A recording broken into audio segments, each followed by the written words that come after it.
channel. Today we are going to go over the little bit of suspension modifications that I'm going to be doing to the F250. I got some barely used takeoff front Tremor springs that I bought off of one of the Ford Super Duty clubs on Facebook, and I got some Falcon shocks. These shocks are good for up to 2 inches of lift, and I suppose with the Tremor front springs, it's going to add maybe an inch to an inch and a half to my 2021 F250. So I didn't need anything too crazy.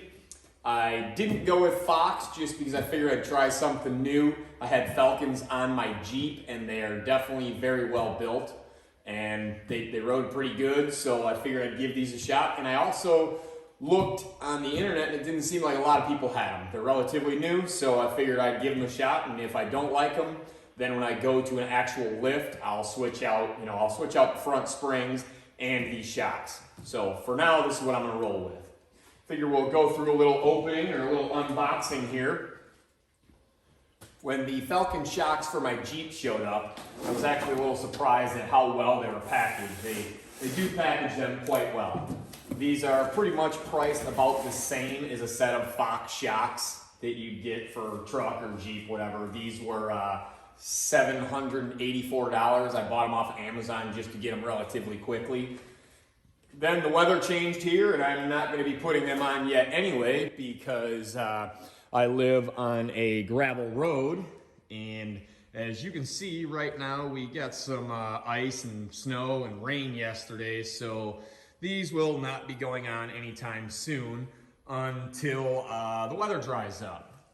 So, figure I'd at least do a little video of the unboxing, show you guys how that is, and then after that, I will install them. I'm not going to show that part because there's plenty of install videos for shocks on YouTube and on the internet. So I will do a review after I have them installed. So once the weather dries up or clears up, I'll get the springs and the shocks installed and I'll do a review.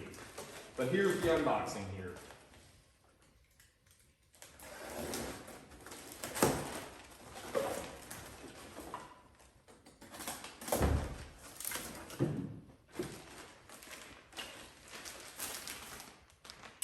So this, I believe, is a rear.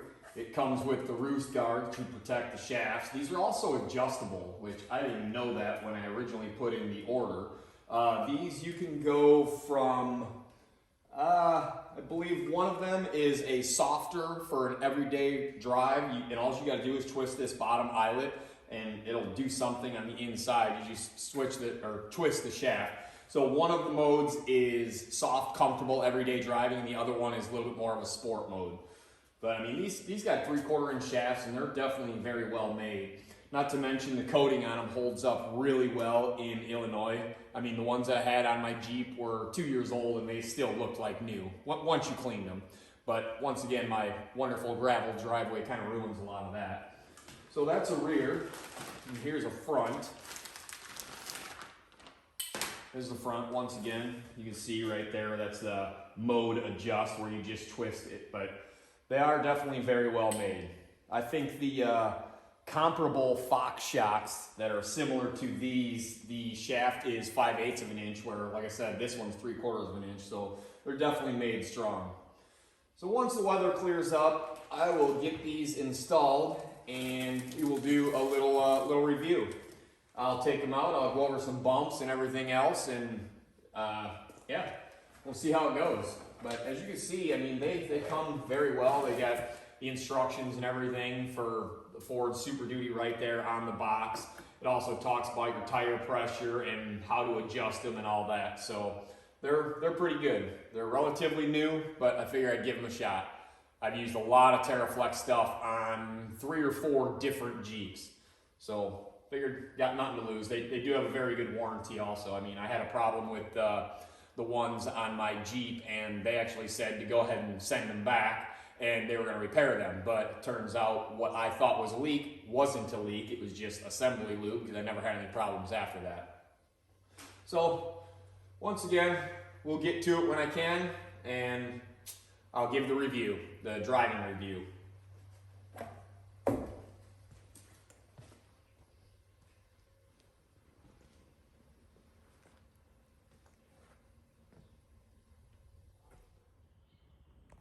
All right, everybody, it's now 2 weeks later.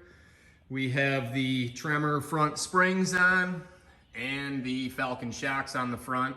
I do not have the rear done yet. Just give a quick little overview here. Make sure that when you are installing these springs and taller shocks, take the sway bar bolts out. Make sure you take off the brake line bracket, otherwise they will get a little tight on you, which I found out the hard way. Undo the upper track bar bolt, which is right there. Undo that. And also, what else did we take off? The sway bar, the track bar. Oh, and obviously you got to remove the shocks and all that. But when you go to reassemble, make sure that you put the springs in place before you put the shocks in and bolt them up, because you won't get enough droop to put the new taller springs in. So there's the passenger side. Oh, another thing, just to show that you can do this on the ground with jack stands and just the jack. Another thing, make sure you have stronger than a 2-ton jack, because that didn't work out too well. So at least have a 3-ton jack.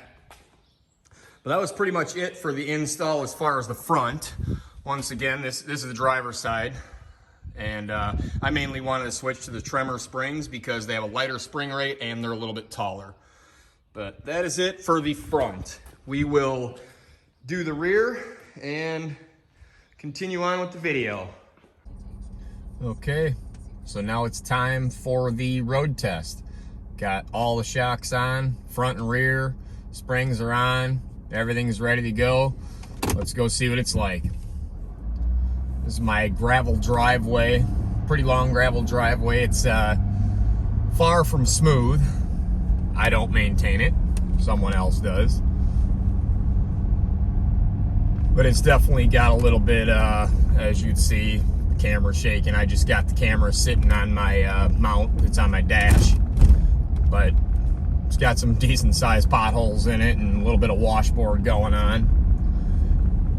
I would honestly have to say that I've already drove the truck with the springs and the shocks on for a little while. I would honestly say that I don't know which one made the biggest difference. I don't know if it was the Tremor front springs or the shocks, but without a doubt, the normal everyday driving, as far as the going over train tracks and even down the driveway and everything, it's a noticeable improvement. I do have the shocks, like I think I said earlier in the video. I have them set on the softer mode, not performance or sport. I just have them set on the softer one for comfort and everyday driving. But I would say that it is definitely, it's a noticeable difference, that's for sure. I'll go down this road a little bit, and there's some train tracks down here. We'll go over them really quick, just so that you can get a little bit of an idea.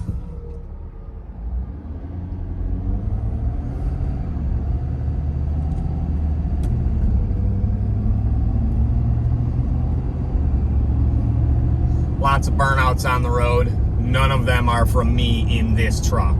Other vehicles, maybe a few.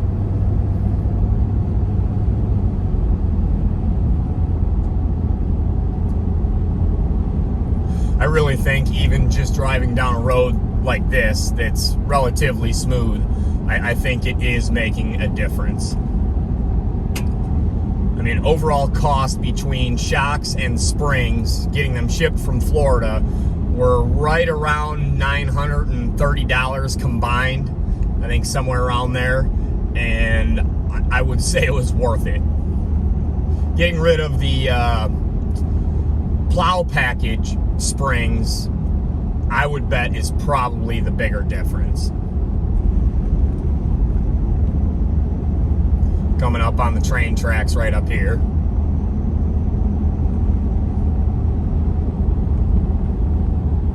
I don't know if you guys can tell, but it is relatively smooth ride right now. Here goes some train tracks. They're not super smooth. But I mean, it used to kind of be a little bouncy over there, little jarring. I would say that it's much nicer. So if anyone out there is considering a swap like this, you know, Falcon shocks and the Tremor springs, I believe they do make a difference.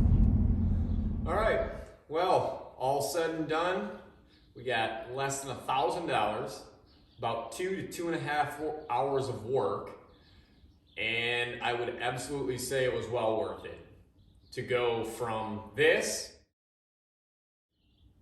to this,